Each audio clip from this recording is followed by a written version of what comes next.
Hello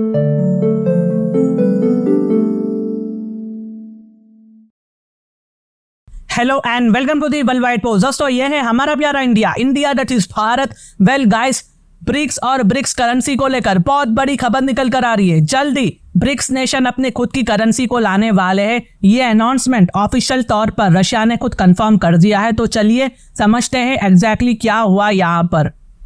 दोस्तों BRICS देशों में ना ब्राजील, रशिया, इंडिया, चाइना और साउथ अफ्रीका शामिल है और recently Egypt, Ethiopia, Iran and the United Arab Emirates जैसे देश ब्रिक्स में एज अ न्यू मेंबर के तौर पर शामिल हुए हैं। आगे बोलता हूँ सऊदी अरबिया अभी तक क्यों नहीं ज्वाइन हुआ है ब्रिक्स में, और ज्वाइन होने के लिए सऊदी अरबिया क्यों कंसिडर कर रहा है।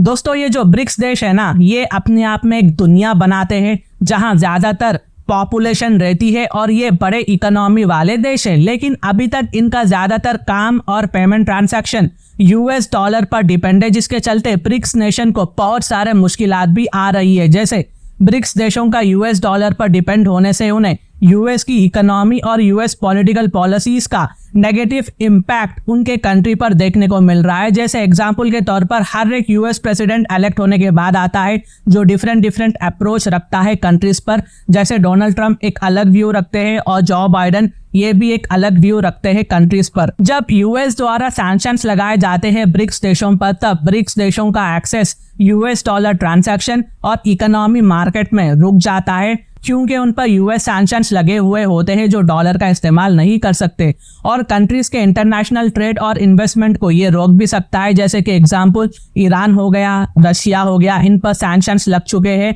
जिसके चलते ये यूएस डॉलर इस्तेमाल बिल्कुल भी नहीं कर सकते। तो कंट्रीज बहुत ज्यादा डरी हुई है कि कल को अगर यूएस इन पर सैंक्शंस लगा दे तो तब क्या होगा इनके इकोनॉमी का, इनका ट्रेड का। तो ऐसे सिनारियो में ना कंट्रीज के लिए ब्रिक्स एक उम्मीद बनकर निकल कर आता है। रिसेंटली ब्रिक्स ने अनाउंस किया है कि वो ब्लॉकचेन और डिजिटल टेक्नोलॉजी पर बेस एक पेमेंट सिस्टम बनाएंगे, एक नया सिस्टम जो ट्रेड्स और ट्रांजैक्शन को सेटल करेगा और यूनाइटेड स्टेट डॉलर का एक अल्टरनेटिव ऑप्शन भी बनेगा। ये कदम बहुत ज्यादा इंपॉर्टेंट है क्योंकि ये ब्लॉकचेन लोकल करेंसी में ट्रेड करने में मदद करेगा और डॉलर पर बेस डिपेंडेंस को कम भी करेगा। अब देखो जो यहाँ पर कंप्यूटर साइंस के बैकग्राउंड से आए हैं उनको ये समझ आ गया होगा कि ब्लॉकचेन क्या है, लेकिन जिसको नहीं मालूम है, देखिए ब्लॉकचेन एक ऐसी टेक्नोलॉजी है जो क्रिप्टो करेंसी को रियलिटी बनाती है, यानी वर्चुअल करेंसी रखती है। समझने के लिए ब्लॉकचेन एक तरह का टेक्नोलॉजी है जिसे हम सिक्योर तरीके से डिजिटल ट्रांजैक्शन कर सकते हैं। इसमें ट्रांजैक्शन की पूरी हिस्ट्री को एक डिसेंट्रलाइज्ड डिजिटल लेजर में स्टोर किया जाता है, जिसको बदलना या हैक करना एक तरह से इम्पॉसिबल काम है, समझने के लिए बहुत बहुत मुश्किल काम है। इसका बेस्ट एग्जांपल है बिटकॉइन, जो एक डिजिटल करेंसी है जो इस ब्लॉकचेन टेक्नोलॉजी का इस्तेमाल करती है और इसमें किसी भी गवर्नमेंट या ऑर्गेनाइजेशन का कंट्रोल बिल्कुल नहीं होता है। और इसकी टेक्नोलॉजी नॉर्थ कोरिया जैसे देश, हमस जैसे ऑर्गेनाइजेशन भी इस्तेमाल करते हैं। उन्हें डॉलर खरीदने की जरूरत भी नहीं पड़ती है और वो पैसा क्रॉस बॉर्डर होकर उनकी वॉलेट में आ जाता है। मैं आपको बस आइडिया के लिए बोल रहा हूँ। ब्लॉकचेन सिस्टम ब्रिक्स के फाइनेंशियल सिस्टम का एक हिस्सा बनेगा, जिसमें मेंबर कंट्रीज को स्विफ्ट जैसे वेल्थ ट्रांसफर सिस्टम का इस्तेमाल करने की जरूरत नहीं होगी। ये सिस्टम कंट्रीज, बिजनेस और इंडिविजुअल के लिए भी अवेलेबल होगा। और दोस्तों इसमें अच्छी बात यह है कि ये पॉलिटिक्स से बिल्कुल आजाद होगा, इंडिपेंडेंट होगा, खासकर वेस्टर्न इकोनॉमिक सैंक्शन से। यूरी उशाकोव ने कहा है कि ब्रिक्स देशों के दरमियान एक रिजर्व तैयार किया जा रहा है, जिसका मतलब है कि एक फाइनेंशियल बैकअप प्लान यहाँ पर बनाया जा रहा है। जैसे एग्जाम्पल के तौर पर आपने सेविंग अकाउंट में पैसे रखते हैं ताकि ये इमरजेंसी के लिए काम आ सके, वैसे ही ब्रिक्स कंट्रीज अपनी करेंसी के लिए एक रिजर्व तैयार कर रही है। अगर किसी दिनों कोई फाइनेंशियल क्राइसिस आता है तो ये रिजर्व उनकी करेंसी को सपोर्ट करेगा, जिससे करेंसी का वैल्यू स्टेबल रहेगा। इस रिजर्व में कोई फिक्स्ड एसेट नहीं होगा, लेकिन ये ब्रिक्स कंट्री के साथ मिलकर तैयार किया गया है ताकि उनकी करेंसी की स्टेबिलिटी मेंटेन की जा सके। इस एग्रीमेंट से ब्रिक्स कंट्रीज अपनी लोकल करेंसी का इस्तेमाल करने का तरीका भी तय कर सकते हैं, जिससे उनका एक दूसरे के साथ ट्रेड और ट्रांजैक्शन आसान हो जाएगा। जैसे हम अपने सेविंग अकाउंट से पैसे निकालकर अपनी फाइनेंशियल स्टेबिलिटी मेंटेन करते हैं, वैसे ही ब्रिक्स कंट्रीज अपने रिजर्व से अपनी करेंसी की स्टेबिलिटी मेंटेन करते हैं। तो आपको अब ये समझ आ चुका है कि ये सब क्यों किया जा रहा है।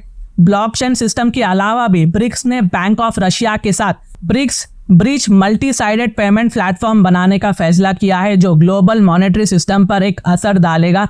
यूरी उशाकोव ने वेस्टर्न मीडिया के क्लेम्स को एड्रेस किया कि ब्रिक्स यूनाइटेड स्टेट डॉलर और वेस्टर्न सैंक्शंस को चैलेंज करता है और ब्रिक्स का नॉन कन्फ्रंटेशनल एजेंडा को यानी डिप्लोमेटिक एजेंडा को क्लियर कर दिया है। यूरी उशाकोव ने डेवलपिंग इकोनॉमीज को सपोर्ट करते हुए ये बात को एम्फसाइज किया था।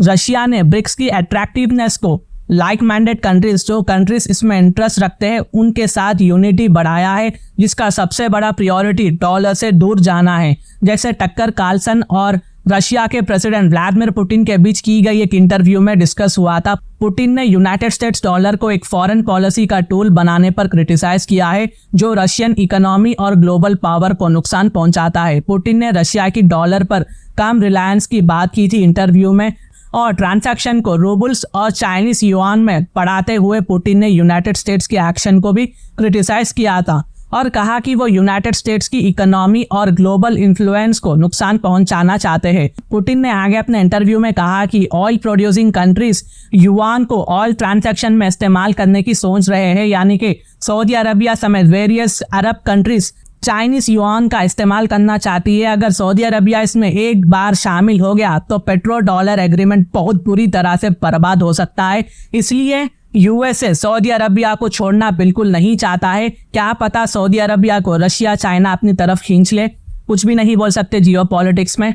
नया ब्लॉकचेन सिस्टम एक गेम चेंजर होगा, ब्रिक्स को फाइनेंशियल मार्केट में सीरियस कॉम्पिटिटर बनाएगा। तो देखिए यहाँ पर इंडिया को रुपीस का इस्तेमाल भी बढ़ाने की कोशिश करना चाहिए। हालांकि इंडिया ये कर रहा है और यूपीआई को इंडिया टूल भी बना रहा है रुपी को प्रमोट करने के लिए, लेकिन जिस स्पीड के साथ चाइना जा रहा है ना, एटलीस्ट उसका 60 to 70% इंडिया को कैप्चर करना होगा अगर इंडिया रुपी को डेवलप करना चाहता है। अगेन देखो, कहना आसान है, करना बहुत ज्यादा मुश्किल है। तो दोस्तों, रशिया इस ब्रिक्स समिट में क्या क्या इनोवेशन करता है ये तो देखने वाली बात होगी। अगर PM Modi, Xi Jinping, Putin ये सब हाथ में हाथ डालकर फोटो खिंचाते हैं तो ये वेस्टर्न कंट्रीज के लिए बड़ा धचका होगा। ये इंडिया के लिए बहुत प्रेशर वाले दिन होंगे। और सऊदी अरबिया को यूएसए ने एक बहुत बड़ी डिफेंस डील ऑफर की है, इसलिए सऊदी अरबिया ब्रिक्स को ज्वाइन होने पर दोबारा अपना विचार कर रहा है। तो ये कुछ अपडेट्स थी जो मैंने आप तक लाया है। अगर इसके रिलेटेड कुछ भी डाउट हो तो आप मुझे कमेंट करें, मैं आपको इसका जवाब दे दूंगा, साथ में हार्ड भी दे दूंगा। और अगर मेरी वीडियो इन्फॉर्मेटिव दिखे तो इंटरनेशनल अफेयर्स के लिए आप मेरे चैनल को सब्सक्राइब कर सकते हैं। Thank you for watching, thank you for hearing, and I always say God bless you all.